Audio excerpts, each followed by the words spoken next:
आज 2024 के इलेक्शन पर भी हमारा वही मौक़िफ़ है और हम इन असम्बलियों को आवाम की नुमाइंदा असम्बलियाँ नहीं कह सकते। इस बात पर ज़ोर दे रहे हैं हम कि कौम को शफ़ाफ और गैर जानिबदार इंतखाबात की ज़रूरत है। वोट आवाम की अमानत है। जब एक दफ़ा वोट आवाम की अमानत है और कोई भी हुकूमत बनती है तो उस हुकूमत के हाथ पर अगर आवाम की अक्सरियत बैत करती है तो उसके हक़ हुक्मरानी को कोई भी छीन नहीं सकता। लेकिन यहाँ मुसलसल आवाम की राय को मुस्तरद किया जाता है, मनमानी नताइज सामने आते हैं और सेलेक्टेड हुकूमतें जो हैं वो कौम पर मुसल्लत कर दी जाती हैं।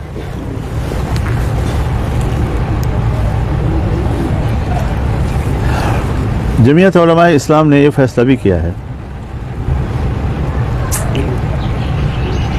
कि हम अपने ही प्लेटफार्म से सियासी जद्दोजहद जारी रखेंगे। इलेक्शन के बारे में हमारा जो मौक़िफ़ है, गज़ा के हवाले से हमारा जो मौक़िफ़ है,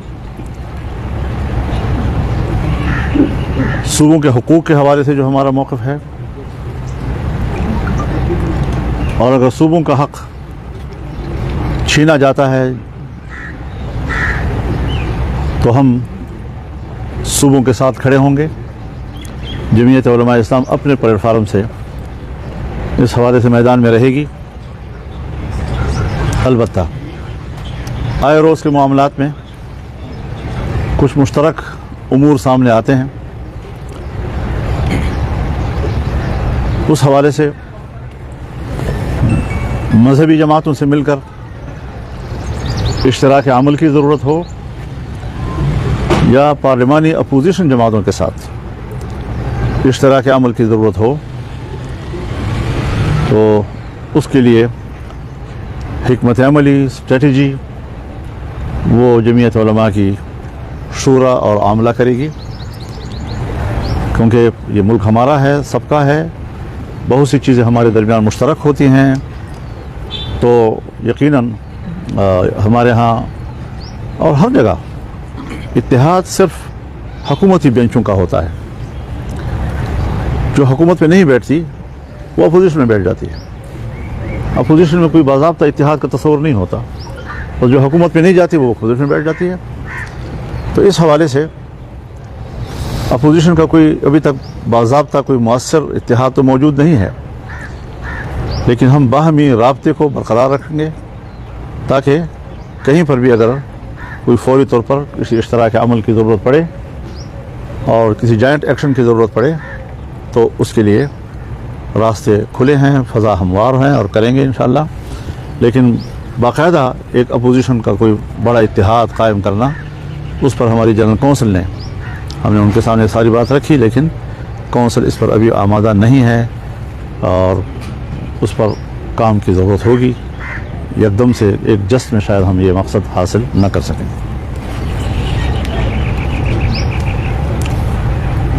माइंस एंड मिनरल्स बिल जो सूबा खैबर पख्तूनख्वा में भी पेश किया जा रहा है, अभी तक पेश नहीं हुआ, या बलूचिस्तान में पेश कर भी दिया गया है और शायद पास भी हो चुका है। जमीयत उलमा इस्लाम की जनरल कौंसिल ने उसको मुस्तरद कर दिया है। मैं ये भी वाज़ेह करता चलूँ कि हमारे बलूचिस्तान असम्बली में हमारे कुछ पार्लिमानी मेंबरान ने उसको वोट दिया है, तो उनसे बाज़ाब्ता तौर पर वजाहत तलब कर ली गई है और उनको शोकाज़ नोटिस जारी कर दिए गए। अगर जमात उनके जवाब से मुतमईन हुई तो फिर ज़ाहिर है कि उस उज़र को, अगर कोई वाकई जायज़ उज़र है तो कबूल किया जा सकता है। अगर जमात मुतमईन न हुई तो फिर उनकी रुकनीत ख़त्म कर दी जाएगी। हमें इसकी कोई परवाह नहीं है कि असम्बली में हमारी तादाद घट जाएगी, हमारे मेंबरान की तादाद कम हो जाएगी। नहीं, उसूल होता है और मैं मरकज़ी अमीर होते हुए भी पार्टी पॉलिसी से इन्हिराफ नहीं कर सकता। तो हमारे दूसरे साथी कैसे करेंगे। और पार्टी नज़म सबसे अव्वलीन चीज़ है, उसके लिए किसी फ़र्ज़ को कुर्बान किया जा सकता है लेकिन पार्टी को कुर्बान नहीं किया जा सकता।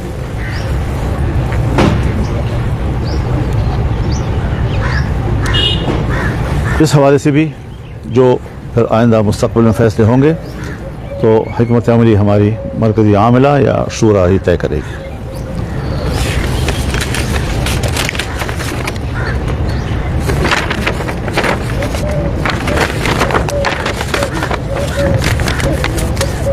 मौलाना साहब बताइएगा, आपने जैसे मजलिस अमूमी के फैसले के हवाले से आगाह किया और आपने कहा कि इस तरह के अमल जो है वो सियासी जमातों के साथ हो सकता है, लेकिन आपके लाहौर के इजलास के बाद एक बात सामने आई कि आप मंसूरा गए और उसके बाद एक इत्तेहाद मजलिस के नाम से एक नया नाम भी सामने आया। तो बताएँ क्या आप सियासी पार्लिमानी जमातों से जो है वो आप क्या समझते हैं कि उनसे उनके साथ आगे नहीं बढ़ सकते, और क्या एक मरतबा फिर मुत्तहिदा मजलिस अमल तो बहाल नहीं होने जा रही, या फिर किसी और उन्वान से जो है आप अपनी तहरीक जो है पाकिस्तान में चलाने जा रहे हैं? मजहबी जमातों के साथ राब्ते कायम करना ये हमारे नज़दीक एक मुस्बत इक़दाम है। और वैसे भी एक अरसा हुआ मैं मंसूरे नहीं गया था, नए अमीर उनके मुंतखब हुए तब भी मैं नहीं जा सका। और ऐन इन्हीं दिनों में जब हमारी मरकज़ी मजलिस अमूमी का इजलास हो रहा था तो प्रोफेसर खुर्शीद साहब की वफ़ात भी हो गई, तो ताज़ियत के लिए भी फिर मेरा जाना वहाँ ज़रूरी हुआ। और इंशाअल्लाह इस राब्ते के मुस्बत असरात सामने आएंगे। जहाँ तक है मजलिस इत्तेहाद उम्मत का ताल्लुक़, उसका जमात इस्लामी के दफ्तर जाने से कोई ताल्लुक़ नहीं। ये जो हमने इस्लामाबाद में कन्वेंशन किया था जिसमें मौलाना मुफ्ती मोहम्मद तकी उस्मानी साहब और मुफ्ती मुनीबुर रहमान साहब ये सारे हज़रात शरीक थे, तो इस कन्वेंशन से ये नाम तजवीज़ किया गया था। इस कन्वेंशन से आप लोगों ने तो परसों मैंने जब इस्लामी के दफ्तर में जाने से जोड़ दिया उसके। और ये भी है कि अगर इस नाम से मज़ीद हम जलसे करेंगे तो ये कोई बाज़ाब्ता न कि कोई इत्तेहाद है, न कोई तंजीम है, न उसकी कोई रुकनसादी है, न उसकी कोई तंजीमा ढांचा है। एक इश्तराक अमल के हद तक एक बैठक है और उलमा का इकट्ठे बैठना, उसके ये फ़ायदा भी हम उठाएंगे। और इस पर हम मुत्तफ़िक़ हैं कि अगर कोई दीनी शरई मसला मुल्क में आता है तो उस पर भी हम मिलकर बैठ सकें और गुफ्तगू कर सकें। फ़लस्तीन का मामला है तो उस पर भी हमारा एक इश्तराक अमल इस हवाले से होना चाहिए। तो ये एक मुश्तरका मौक़िफ़ लेना, शरई मामले पर एक मुश्तरका मौक़िफ़ लेना, उसके लिए एक बैठक की हैसियत रखता है। और ये उस वक्त से हमने उसका आगाज़ किया। ये जो अभी लाहौर में जलसा हो रहा है ये भी मजलिस इत्तेहाद उम्मत ही के प्लेटफार्म से हो रहा है, लेकिन बाकी कुछ जमीयत उलमा के अपने प्लेटफार्म से भी हो रहे हैं और जिसमें सबको दावत दी जाती है। ये बताइएगा, सवाल ये है कि आपने कहा कि हमने फिलहाल किसी बड़ी अपोजिशन इत्तेहाद के लिए रजामंदी ज़ाहिर नहीं की है, तो पिछले दिनों ये बात सामने आई थी कि JUI ने तहरीक इंसाफ के सामने कुछ डिमांड्स रखी थी जिसका उन्होंने जवाब नहीं दिया, ये बात दुरुस्त है? ये बातें तो हमारी 1 साल से चल रही हैं और अभी तक ताल्लुकात की बेहतरी, आपस के बेहतर माहौल की तश्कील, उस पर तो बहुत पेशरफ्त हुई है। जब हम कभी एक दूसरे को बिल्कुल नहीं मिलते थे तो हम बिला तकल्लुफ़ अब मिलते हैं, एक दूसरे के साथ बैठते हैं, मैं भी चला जाता हूँ, वो भी तशरीफ़ ले आते हैं। तो लेकिन ये पूरी दुनिया में भी है जहाँ पर पार्लिमानी जमहूरी निज़ाम होता है, जहाँ पर पार्लियामेंटों में अपोजिशन बैठती है, तो कभी कभी ऐसा भी होता है कि 2 प्लेटफार्म होते हैं, वो आपस में राब्ता भी रखते हैं लेकिन उनका एक्शन जो है वो अपने अपने प्लेटफार्म से हुआ करता है। तो ये कोई पहली मतलब पाकिस्तान में ऐसा नहीं हो रहा, दुनिया के और पार्लिमानी मुल्कों में भी इस तरीके से मिसालें मौजूद हैं। ये बताएं फ़लस्तीन का एक बड़ा सीरियस इशू है, बड़े बड़े इज्तिमात और मिलियन मार्च तो हो जाते हैं, तमाम जमातें भी इस हवाले से सरगर्म रहती हैं, माशाल्लाह आपने भी बड़ा अच्छा अमली इकदाम जो आलमी सतह पर किया जाना चाहिए और हुकूमतों को मजबूर करना चाहिए। क्या आप समझते हैं कि वो एक चीज़ मंजर आपके सामने नज़र आया है, इस तरह मुमकिन है, या हुकूमतों को क्या करना चाहिए? ये सवाल आपका संजीदा है, लेकिन हुकूमतें ना हमारी बात को संजीदा ले रही हैं, ना उम्मत मुस्लिमा की बात को संजीदा ले रही हैं, और उन्हीं की वजह से यानी उम्मत जो है उनसे शाकी है।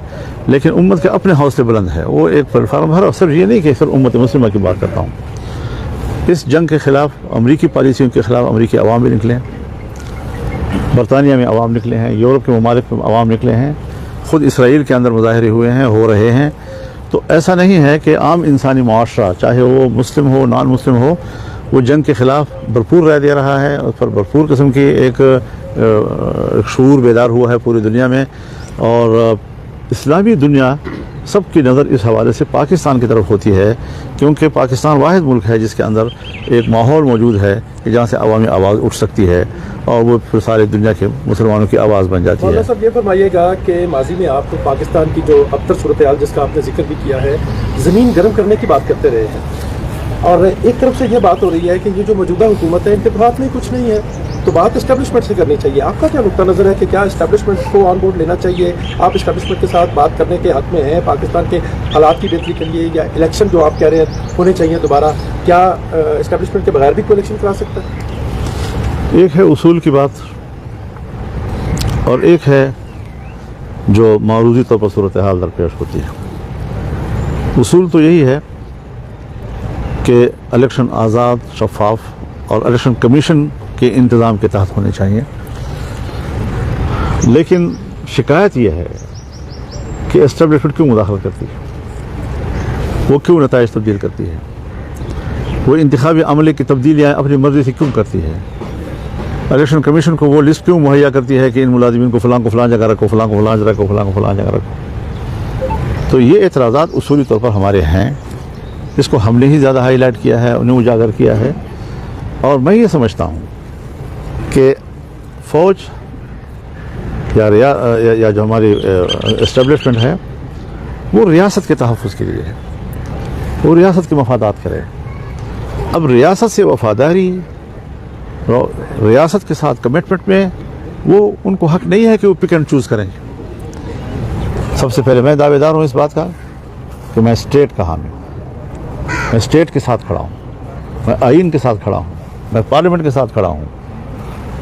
और अगर हम उनके एजेंडे पर पूरा नहीं उतर सकते, अगर उनको ये ख्याल हो कि हमने तो अगले 5 सालों में खैबर पख्तूनख्वा के मादनियात पे कब्ज़ा करना है, तो हमने तो बलूचिस्तान के मादनियात पे कब्ज़ा करना है, और ये उनके एजेंडे पर हो और उनको पता हो कि फजल रहमान इस पर साथ नहीं देगा, जी ये साथ नहीं देगी, तो पहले से इसको काट दो, उसके पर काट दो ताकि उसका पार्लियामानी रोल ना रहे जी। लेकिन ये ख्वाब बन जाते हैं, ऐसी ख्वाहिशें हैं। 26वीं तरमीम पर हमने कौमी असम्बली में 8 अरकान और सेनेट में 5 अरकान के ऊपर जो किरदार अदा किया है, तो इसका माना यह है कि ये अल्लाह के हाथ में है, ये आप लोगों के हाथ में नहीं है जी। और अब एक दफ़ा मुझे याद है वो जो डोमेस्टिक क्या था वायलेंस के हवाले से एक कानून आ रहा था, तो पंजाब असम्बली में आ रहा था, हमारा एक मेंबर वहाँ नहीं था, लेकिन हमने लाहौर में जाकर मोर्चा लगाया और हुकूमत को पसपा कर दिया। तो रोल होना चाहिए। अब हमारे हाथ में एक रोल आया 26वीं तरमीम के हवाले से, हमने कोई 34 क्लासेस से उनको दस्तबरदार कराया और पूरी अपोजिशन की जमात को दिन रात की सूरत हाल और हर डेवलपमेंट से उनको आगाह किया, और एक मुश्तरका हिकमत अमली के तहत हम यहाँ से उठे। अगर उन्होंने वोट नहीं किया तो मेरी ख्वाहिश और तजवीज़ पे नहीं किया, मैं उस पर राज़ी था। अगर मैंने वोट किया तो मेरे वोट पर वो राज़ी थे और हमें अप्रिशिएट किया उन्होंने जी। हाँ ना, आपने देखे ना जी सेनेट की तकरीर, कौमी असम्बली की तकरीर, यहाँ जो दरवाजे के सामने आपकी मौजूदगी में प्रेस कॉन्फ्रेंस हुई थी, वो याद नहीं है आप लोगों को? अब आप अजीब लोग हैं, जल्दी भूल जाते हो खुदा के बंदे से। आपकी बात अगर हो रही है करना, आपने बहुत अच्छी बात की कि आपने कहा कि बाहर इत्तेहाद नहीं हो सकता, अंदर जब आपकी अपनी मर्जी थी 26वीं यानी तरमीम पे, तो आपने इत्तेहाद कर लिया, अपनी बात मनवा भी ली। इवन कि उस असम्बली में जहाँ आपको कोई मेंबर नहीं था वहाँ पे भी आपने अपनी बात को मनवा ली। इस वक्त मुल्क में महंगाई है, बदअमनी है, लाकानूनियत है, ये भी आप ही हमें बताते हैं और हम भी देखते हैं। तो क्या वजह है कि अपोजिशन दूसरे मसाइल पे अंदर इकट्ठी नहीं होती, वो संजीदा नहीं होती? क्या ये वॉकआउट नहीं दे रहे गवर्नमेंट को आप लोग? इसमें कोई शक नहीं है कि कुछ चीज़ें ऐसी होती हैं कि अगर आप उसका इंतज़ाम नहीं कर पाते फौरी तौर पर, तो कोई तो फ़ायदा उठाता है उससे। तो इससे हुकूमत तो फ़ायदा उठाती है जितना उनको मौका मिलता है। लेकिन इत्तेहाद के लिए भी हज़रत हम आंखें बंद करके तो किसी प्लेटफार्म पर नहीं खड़े हो सकते। तो हमारे प्लेटफार्म से आप देख रहे हैं कि मौक़िफ़ एक ही जा रहा होता है। अपोजिशन की किसी पार्टी पर हम तनकीद नहीं करते, हम बाद दफ़ा उनकी किसी बात का जवाब भी नहीं देते, ताकि और अगर आपने कभी सवाल किया हो कि जो फलाने ने आपके बारे में बयान दिया है, तो मैंने आपको यही जवाब दिया होगा कि इसका जवाब मैं नहीं दूंगा, इसका पार्टी डिसिप्लिन के तहत उनका फ़र्ज होगा कि वो उनसे पूछे कि आपने ऐसी बात क्यों की है। बाकी सूबे हैं तो सूबों में भी हम अपोजिशन में हैं। अगर कहीं पर पीपल्स पार्टी की हुकूमत है और वहाँ हम अपोजिशन में हों, कहीं पर मुस्लिम लीग की हुकूमत है वहाँ हम अपोजिशन में हों, कहीं PTI की हुकूमत है वहाँ हम अपोजिशन में हों, तो बलूचिस्तान में भी हम अपोजिशन में हैं, KP में भी हम अपोजिशन में हैं। अब जाहिर है कि वहाँ पर अगर एक हुकूमत है तो PTI को ये बात समझ लेनी चाहिए, पीपल्स पार्टी को ये बात समझ लेनी चाहिए कि वो उस सूबे की हुकूमत की अपोजिशन है, तो उन्होंने सूबे की हुकूमत को टारगेट करना है, पार्टी को टारगेट नहीं कर रहे जी। तो हुकूमत की शिकायत होती हैं। तो अभी भी सिंध में जो कैनाल्स का मसला उठा है तो पार्टी के खिलाफ, उनकी पॉलिसी के खिलाफ है ना। अब तो वो भी कह रहे हैं कि गलत है, लेकिन वो अवामी दबाव के तहत कह रहे हैं। पाकिस्तान ने आपसे बाज़ाब्ता दरख्वास्त की थी, आपने टाइम मांगा, क्या जो फैसला हुआ है इत्तेहाद में शमूलियत के हवाले से जाना या ना जाना वो उनको आगाह कर दिया गया है? और दूसरी बात है PTI कहती है कि हमने मौलाना साहब के जितने तहफ़्फ़ुज़ात थे उनको दूर करा दिया है, तो अब क्या रीज़न है कि JUI जो है वो इत्तेहाद में नहीं जा रही? मुझे तो ये सवाल सही नहीं लगता कि उन्होंने ये कहा कि हमने सारे तहफ़्फ़ुज़ात दूर कर दिया। ऐसा कोई बयान उनका ना आया है ना किसी से वो बात कर सकते हैं जी।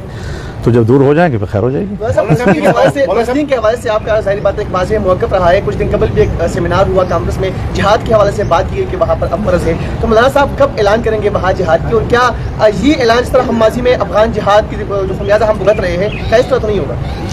आप क्यों लफ्ज़ जिहाद से डरते हैं? आप कलमा मुसलमान हैं, आपका कुरान जिहाद की बात करता है, रसूलुल्लाह सल्लल्लाहु अलैहि वसल्लम जिहाद की बात करते हैं, फ़ुक़हा जिहाद की बात करते हैं। जिहाद एक मुस्तकिल उन्वान है दीन इस्लाम का, और हम ऐसे लफ्ज़ सुनते हैं तो मजाक उड़ाना शुरू कर देते हैं। मुल्लाओं का फतवा है, मौलवी साहिबान ने फिर फतवा दे दिया, अब पहले कौन जाएगा वहाँ पर जी। तो इस किस्म की चीज़ें मसखरापन, अपना मसखरापन ये लोग बंद करें। मेरी बात तो सुने, मेरी बात तो पूरे होने दे। फतवे को भी मैं जानता हूँ। तो जिहाद से, शरी कानून से, आज आप कहें पाकिस्तान में शरीयत हो क्या हो जाएगा, हाथ कटेंगे, गर्दन कटेगा, फलां कटेगा, फलां कटेगा। अपने दीन जिस पर हम ईमान लाकर मुसलमानों के सफ़ में अपने आप को शरीक करते हैं, अपना मुसलमान अपने दीन से डर रहा है, और ये दिन सिर्फ मौलवी का है। जिस तरह मैं कलमा गो हूँ आप उस तरह कलमा गो हैं, जिस तरह मैं नमाज़ पढ़ता हूँ आप उस तरह नमाज़ पढ़ते हैं। कभी रसूलुल्लाह सल्लल्लाहु अलैहि वसल्लम ने फरमाया कि एक ज़माना आ जाएगा कि इस्लाम की बात करना ऐसा होगा जैसे मुट्ठी में आदमी अंगारा पकड़े। यही सूरत हाल अब आ गई है कि दीन इस्लाम को हम अजूबा समझ रहे हैं, दीन इस्लाम को हम कोई एक ऐसा अजनबी चीज़ समझ रहे हैं। तो अल इस्लाम गरीबुन व सयऊद गरीबा, रसूलुल्लाह ने फरमाया कि आज भी इस्लाम जो है वो नाआशना चीज़ है, एक ज़माना आएगा जब फिर इस्लाम एक दफ़ा नाआशना चीज़ तस्वुर की जाएगी। ये ख़राबियाँ हैं हमारे अंदर, ये कमज़ोरियाँ हैं। हर मुसलमान को अपने अंदर की इस्लाह करनी चाहिए। जिहाद का मजाक उड़ाना, अब जिहाद क्या गज़े का मुसलमान और फ़िलिस्तीन का मुसलमान जिस पर एक गैर मुस्लिम काबिज़ है, मस्जिद अक़सा पर काबिज़ है, उसको छुड़ाने के लिए वो कुर्बानियाँ दे रहे हैं और आलमी दीन उसको जिहाद कह रहा है, और अब जिहाद का मजाक उड़ा रहे हैं। ये फ़िलिस्तीनियों के साथ दुश्मनी है। अफ़गानिस्तान में जिहाद था, हम जिहाद कहते थे। इस्लामी दुनिया मुनक़सिम है 57 या 58 इस्लामी ममालिक में, तो जोग्राफियाई तौर पर हर मुल्क के अंदर के हालात अपने हो जाते हैं। इस तरह के फ़ैसले जो हैं हर मुल्क अपने माहौल के तहत करता है। अगर कोई फ़लस्तीन में रहता है तो उन पर जिहाद फ़र्ज़ है, जो साथ में सरहदात हैं वो अगर अंदर जा सकते हैं तो उन पर फ़र्ज़ है, दूर वाले हैं उनके लिए और कोई रास्ता नहीं है, वो सियासी हिमायत करता है, कोई चंदा भेज देता है। तो ये सारी चीज़ें जो हैं जिहाद के ज़ुमरे में आती हैं। बराह रास्त लड़ना या लड़ने वाले को सपोर्ट देना, माली सपोर्ट देना, अखलाकी सपोर्ट देना, सियासी सपोर्ट देना। अब आप मुझे बताएं कि जिहाद अफ़गानिस्तान ये हमारे हुक्मरानों का नारा नहीं था? वहाँ तो आप जिहाद का लफ्ज़ के मुखालिफ बोल भी नहीं सकते थे। क्या कश्मीर में जो आप लड़ रहे हैं क्या ये जिहाद के ज़ुमरे में आप आज तक उससे दस्तबरदार हुए हैं? तो ये सारी चीज़ें ऐसी हैं कि बिसात के मुताबिक आप जितना कुछ कर सकें। ये नमाज की तरह नहीं है, नमाज का ना टाइम तब्दील हो सकता है ना तरीका तब्दील हो सकता है। लेकिन जिहाद एक अमल है, उसके लिए तदबीर होती है, मुशावरत होती है, किस तरह लड़ना है, किस सतह पर लड़ना है, ये सारी चीज़ें। जिहाद सिर्फ एक चीज़ का नाम है, वो हर जद्दोजहद, वो हर मेहनत जो एलाए कलिमतुल्लाह के लिए हो और अल्लाह के अहकाम वाज़े हैं। अगर अल्लाह ने मुझे आज़ाद जना है, किसी का बाप भी मेरी आज़ादी को सल्ब नहीं कर सकता। अगर उसने हरम मेरे हवाले किया है हज़रत उमर के हवाले किया है, सलाहुद्दीन अय्यूबी के हवाले किया है। मुसलमानों का उसके ऊपर क़िबला अव्वल रहा है। रसूलुल्लाह सल्लल्लाहु अलैहि वसल्लम अपनी हयात तक उधर रुख करके नमाज़ पढ़ते रहे हैं, तो उस पर इनका कब्ज़ा जो है वो मुसलमान कैसे कबूल करे। तो ये सारी चीज़ें हज़रत, जब आप अल्लाह के दीन के किसी हुक्म को ऊंचा करने के लिए और उसके कलमे को बुलंद करने के लिए आप सादा सी गुफ्तगू भी करते हैं, वो भी जिहाद के ज़ुमरे में आ जाता है। और अगर ये मकसद ना हो तो फिर और ये जो वाक़या हुआ है पहलगाम, ये आपको फतवा लड़ा हुआ है कहते हैं, आपको फतवा लड़ा हुआ है कहते हैं। सर, इस फतवे के बाद आप क्या समझते हैं कि जिहाद एक इंफरादी अमल होना चाहिए या रियासत ऐलान करे और फौज इसको लीड करे? आपका मौक़िफ़ क्या है? होना तो यही चाहिए कि रियासतें खुद ऐलान करें और चलें और फिर पूरी क़ुव्वत को उसमें शामिल करें। क्या हम कहते हैं पाकिस्तान का एटम बम, इस्लामी एटम बम, उम्मत मुस्लिमा का एटम बम, हमारा नहीं हो सका तो दुनिया का कैसे होगा जी? तो इसमें मायूसी अगर है तो हुक्मरानों की जानिब से है, लेकिन अगर हुक्मरान एक फ़र्ज़ पूरा न कर रहे हों तो क्या आम लोग जो हैं मुसलमानों के अंदर कोई उसके फ़राइज़ नहीं हो सकते? जो मुसलमानों के अंदर जो फ़र्ज़ अदा करने की सलाहियत और इस्तेदाद हो उसे वो पूरा करें। कश्मीर में भी फायरिंग का जो वाक़या हुआ है, इसके बाद क्या इसके कॉन्सिक्वेंसेस क्या देख रहे हैं पाकिस्तान और इंडिया के दरमियान, और खित्ते में इसके क्या हालात नजर आएंगे? और दूसरा सर, सलमान साहब ये जरूर मैं पूछूंगा, क्या अपोजिशन से इत्तेहाद सफ़ा फाड़ दिया या गुंजाइश बाकी है? उस पर अमल चलता रहेगा। फिलहाल तो हमारा यानी आप जो कुछ हम कह रहे हैं बस उसी को नोट करें, मेहरबानी करके हमारी प्रेस कॉन्फ्रेंस को ख़राब ना करें। हाँ, वो जो दूसरा आपने बात की है कश्मीर की, देखिए ये वाक़या मकबूजा कश्मीर में हुआ है और इंतज़ामी तौर पर वो इंडिया के कंट्रोल में है। तो वहाँ पर अगर कोई बदअमनी का ऐसा वाक़या हुआ है तो वहाँ की हुकूमत और वहाँ के जो अमन व अमान कायम रखने वाले इदारे हैं वो इसके ज़िम्मेदार हैं। अब अपने गुनाह को कम करना या अपने गुनाह से लोगों की नज़र लौटाने के लिए पाकिस्तान पर इल्ज़ाम लगाना, ये तो बड़ा आसान काम हो जाता है। लेकिन मैं ख़ुद भी मुंतज़िर हूँ कि हमारी तरफ से, हमारी रियासत की तरफ से क्या जवाब आता है। अब तक जो 2-4 जुमले में कोई जवाब आया है वो इब्तिदा इनिशियल हो सकता है ज़्यादा से ज़्यादा, अभी तफसीलात उसकी मज़ीद भी आनी हैं, सूरत हाल वाज़ेह होना है, तो एहतियात के साथ हमें इस हवाले से आगे बढ़ना है। किसी तरह जज्बाती पोजीशन हमने नहीं लेनी। वहाँ पर ऐसे वाक़यात का होना, ये भी देखना है कि ये वाक़यात अगर इक्का दुक्का ऐसे होते हैं तो वो कश्मीर के मसले पर पाकिस्तानी मौक़िफ़ को कितना मुतासर करते हैं, उसको ताकत कितनी देते हैं, और इंडिया का जो रद्द-ए-अमल है उसके वज़न क्या होगा, वो इस मसले का रुख किधर फेरेंगे। तो अपनी नाकामियों की तरफ वो देखें और अपनी नाकामियाँ पाकिस्तान की तरफ फेंकने की कोशिश ना करें। चंद हफ्ते पहले कमांडर शरीफुल्लाह अमेरिका को मतलूब थे, वो पाकिस्तान में उनके हवाले किया और शादियाने पे जाएंगे। अब अमेरिका की तरफ से कुछ मादनियात भी इंटरेस्ट शो किया जा रहा है जो हालिया माइंस एंड खेल है। क्या आप समझते हैं ये भी अमेरिका को खुश करने के लिए कोशिश की जा रही है?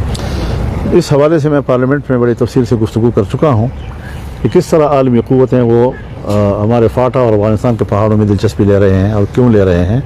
तो ये सारी चीज़ें मारूफ़ हैं और यही वजह है कि बज़ाहिर तो पाकिस्तान की तरक्की का नाम दिया जाता है, तो फाटा इंज़िमाम को भी तो पाकिस्तान की तरक्की का नाम दिया गया। फाटा इंज़िमाम को भी तो सब्ज़ बाग दुनिया को दिखाए गए और वहाँ के नौजवानों को कहा गया आपका मुस्तक़बिल ये होगा, आपका मुस्तक़बिल पहले से भी ख़राब हो गया। तो इस तरीके से लोगों को धोखा न दिया जाए। इसमें इस सारे कारोबार में आलमी बिरादरी जो है उसके मुंह में पानी आता है, वो ऐसे ममालिक में झाँक घुसते हैं। इन्होंने सारा कुछ जो इराक़ में किया तो अपने मादनियात के लिए किया, लीबिया में किया तो अपने मादनियात के लिए किया, जहाँ भी जाते हैं अपने मादनियात को सामने रख कर, अपने मफादात को सामने रख के जाते हैं। हमारे मुल्कों के वहाँ पर भी हम इसके हामी हैं कि दुनिया आए और पाकिस्तान में सरमायाकारी करे। हम सरमायाकारी के ख़िलाफ़ नहीं हैं। सरमायाकारी जो है वो ऐसी एक चीज़ है कि जिसमें अमेरिका भी बैरूनी सरमायाकारी से बेनियाज नहीं रह सकता, लेकिन उसके उसूल होने चाहिए। अगर सूबा अपने वसाइल का मालिक है, 18वीं तरमीम के तहत ये उनकी मिल्कियत है, तो फिर विफाक वहाँ सरमायाकारी करे तो भी सूबे के शराइत पे करे। अगर बाहर की दुनिया आती है तो पहले हमारे विफाक के पास आए, मुल्क से बात करके फिर उनकी वसातत से सूबे में जाए और उस सूबे के शराइत पर उसके मफादात के तहफ़्फ़ुज़ के साथ अगर सरमायाकारी होती है तो हम कोई जज्बाती लोग नहीं है कि हम अपने मुल्क की तरक्की का रास्ता रोकते हैं। लेकिन चोरी छुपे इस तरह हमारे वसाइल को बेचना और फिर हमारे आइन को सबूताश करना, आइन की नफ़ी करना, इस पर ज़ाहिर है कि हमारा मौक़िफ़ बड़ा वाज़ेह है। आपने कहा कि इस्टेब्लिशमेंट का काम नहीं है इलेक्शन में मुदाखलत करना उनसे सियासी जमातों का काम है आपस में बातचीत करना सब। क्या ये हकीकत नहीं है कि जब आपने आज़ादी मार्च किया था तो उसके बाद आपने कोई यकीन दहानी कराई गई थी जिसमें आपने कहा था कि मैं झोली भर के जा रहा हूँ खाली आपने, और उसके बाद फिर वो नंबर ही बंद करके चले गए थे। फिर दोबारा बातचीत शुरू हुई, फिर न्यूट्रल का बात की गई, फिर उसके बाद आप लोगों का अब तो हर किसी को पता है कि वो हुकूमत कैसे कराई। क्या आप अगर वहाँ से कोई इस तरह की रे आप पोजीशन के लिए नजर आए तो फिर जैसा अदी साहब ने कहा था वो कोसार ब्लाक वाली मीटिंग, तो उस तरह की फिर मीटिंग हो सकती है उसी एस्टेब्लिशमेंट से? देखिए, हमारा काम है जद्दोजहद करना। जद्दोजहद की कामयाबी पर नक्शा क्या बनता है, ये ज़रूरी नहीं है कि हम रात को तहरीक चला रहे हैं और एकदम सुबह की रोटी को सुबह निकालना है। उस आज़ादी मार्च से मुल्क की सियासत को तब्दील कर दिया जाए, उसने एस्टेब्लिशमेंट की फ़िक्र को तब्दील कर दिया जाए। अगर पीपल्स पार्टी और मुस्लिम लीग वो अदम एतमाद के नुक्ते पर इत्तिफाक न करती तो तहरीक की क़ुव्वत से हुकूमत को इस्तीफ़े पर भी मजबूर किया जा सकता था और इलेक्शन के नताइज भी इससे मुख्तलिफ होते थे। लेकिन वहाँ पर फिर एक कम्प्रोमाइज़ किया गया, अदम एतमाद की तहरीक का सहारा लिया गया। फिर हमने कहा कि अब हुकूमत हाथ में आ गई है, अभी से इलेक्शन का ऐलान कर दो, जितना टाइम आप उसमें दे सकते हैं वो टाइम लोगों को दे दो ताकि फ़ज़ा बन जाए फ़ौरन इलेक्शन की। कहते हैं नहीं, हमने तो 16 महीने हुकूमत करनी है जी। तो ये सारी चीज़ें कुछ हमसे माजी में जो गलतियाँ हुई हैं, तो लेकिन ये है कि तहरीक ने माहौल तो बना दिया ना आपका जी। और ये जो मैं आपसे कह रहा था कि हम कोई खाली नहीं जा रहे हैं, तो हिला दिया था सूरत हाल को हमने, और फिर उस जगह पे मजबूती से ठहरना ये एस्टेब्लिशमेंट के लिए मुमकिन नहीं रहा था जी।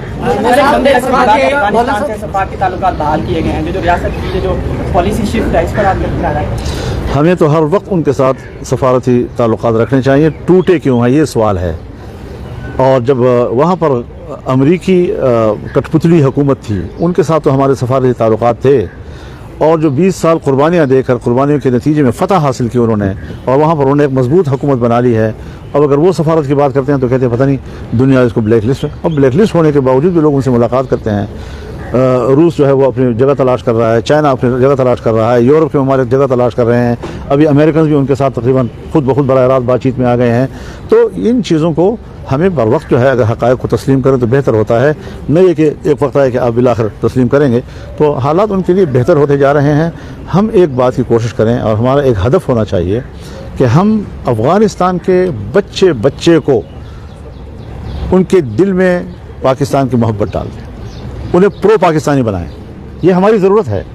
हमारे कुछ रवैयों के साथ वहाँ की कौम, वहाँ की नस्लें अगर वो हमारे ख़िलाफ़ जाती हैं या वो प्रो इंडियन जाती हैं तो ये हमारा सफारती शिकस्त है। ज़िद और धमकियों से और इन चीज़ों से मसाइल हल नहीं होंगे जी। आप प्यार दें। अगर रूस ने 14 साल जंग अफगानिस्तान में लड़े और नाकाम होकर गया, और आज वही रोज़ जो है आता है वो तो दोस्ती करता है, उनकी सफारती पोजीशन को कबूल करता है, चाइना कबूल करता है, अमेरिका बराह रास्त गुफ्तगू में आ रहा है उनके साथ, और खित्ते में असर न वो सोच रहे हैं, तो हमें क्यों नहीं सोचना चाहिए इस हवाले से। पर वो हमारा बिरादर इस्लामी मुल्क है, वो हमारा पड़ोसी मुल्क है, उनके और हमारे सरहदात जो हैं वो रले मिले हुए हैं, और आना जाना वहाँ के लोगों का सदियों से हमारे साथ है। तो वहाँ पर हमने एक प्रो पाकिस्तान न्यू जनरेशन के हिसाब से हमने काम करना है और उसको आगे ले जाना है।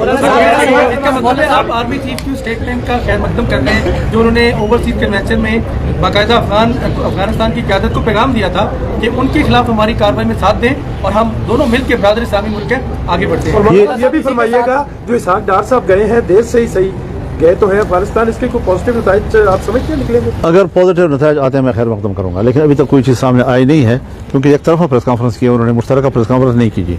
अगर मुश्तरका प्रेस कॉन्फ्रेंस होती तो मैसेज और होता, एक तरफा प्रेस कॉन्फ्रेंस के मैसेज फिर और है। लेकिन मैंने अपना नज़रिया बता दिया है कि अफगानिस्तान एक बिरादर पड़ोसी इस्लामी मुल्क है और उनको और पाकिस्तान को सबसे ज़्यादा आपस में कोऑप होना चाहिए। मौलाना साहब, जितने भी बड़े सेमिनार होते हैं चीफ ऑफ आर्मी स्टाफ उसको एड्रेस कर रहे होते हैं, आप एज ए डेमोक्रेटिक इसको किस तरह देखते हैं? और वजीर आजम शहबाज शरीफ कहाँ नजर आ रहे हैं? और वजीर आजम शहबाज शरीफ जब से बने हैं कि उनका कोई बड़ा काम जिसको आप सराह सकें? आपका सवाल खुद मेरा जवाब है।